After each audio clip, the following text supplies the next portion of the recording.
If you are a racer or you love to watch regular racing or F1 games, then you should be familiar with a technique called drifting. Drifting is caused by the oversteer of a car, which occurs when the back tires of your car lose grip, causing the rear end of the car to step out while accelerating. People often wonder, how fast does drifting wear out regular car tires? Because as awesome as this technique is, it takes a toll on the well-being of your car if it is not designed for this purpose. This article explains how drifting affects your car tires and how quickly it causes damage. Why do people drift? There are a lot of downsides to drifting, but people still do it. Why? Here are 2 common reasons why people drift their cars. The excitement. Track racers understand the thrill of drifting and the satisfaction that comes with getting the drift right and having a crowd cheering them on. Maintain RPM. With drifting, you don't have to slow down your car when you near a corner. Instead, you can just take the turn at once, and after taking any corner, you still get to maintain a great car position. How drifting damage car tires. The tires of sporting cars or F1 cars are designed for continuous drifting and other extreme techniques, hence they are not easily affected or damaged after several drifts. F1 tires are made with rubber, natural and synthetic, and some artificial fibers. They can tolerate extreme force and pressure under wet and dry conditions, and experts test them properly before use. With their taller and wider physical appearance, these tires are more suited for drifting.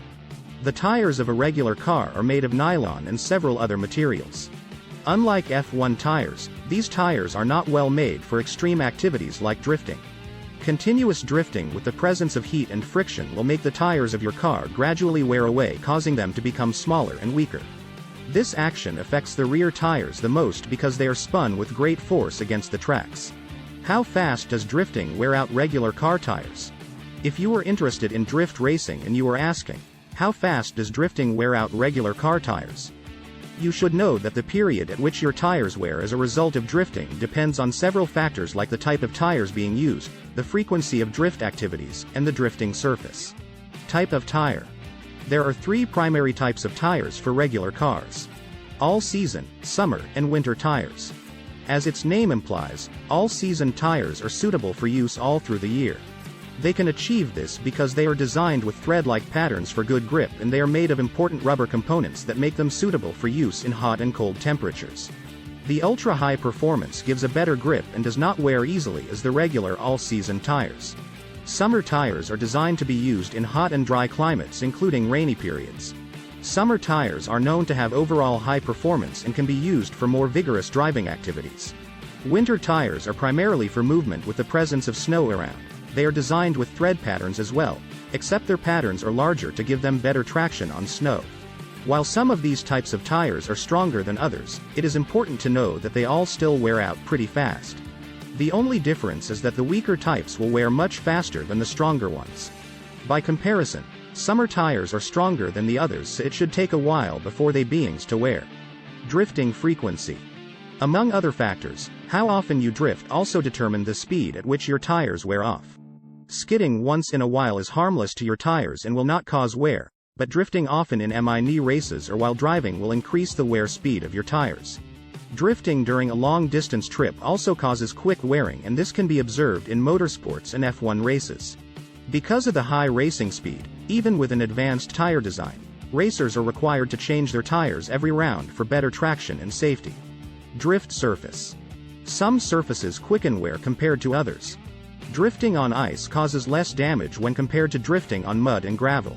Constant drifting on rough surfaces wears out your car tires faster than the same amount of drifting on a smooth surface, and this happens because the threads provide your vehicle with traction.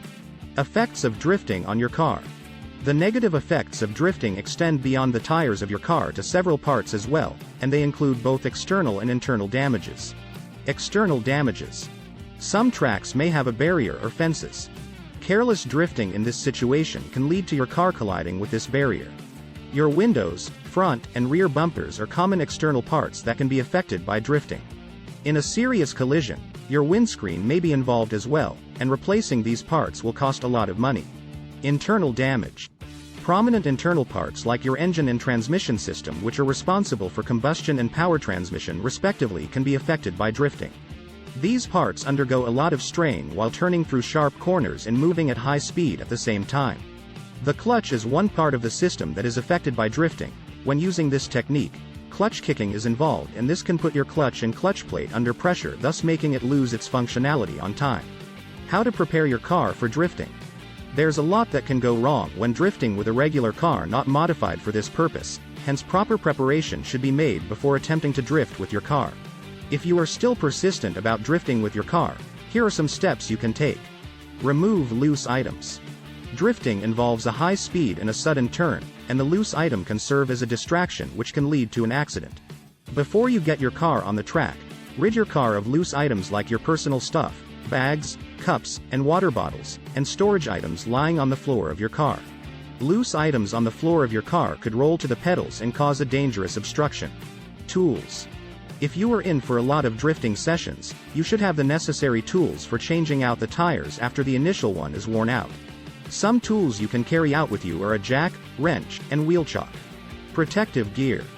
Drifting can be messy if mistakes are made, hence you should be equipped with your protective gear. A racing helmet is important to protect you during any potential collision. You should also ensure you have a functioning seatbelt to keep you strapped to your seat while racing. Heat shields. A lot of heat is involved during drifting, and it applies not only to the tires but to the engine as well. When the engine begins to overheat, it may dry up the important fluids which can cause severe damage to your car. Installing a heat shield will help prevent this from happening. If you keep asking, how fast does drifting wear out regular car tires? Then this article should have explained how fast your tires get damaged with this technique and how this happens.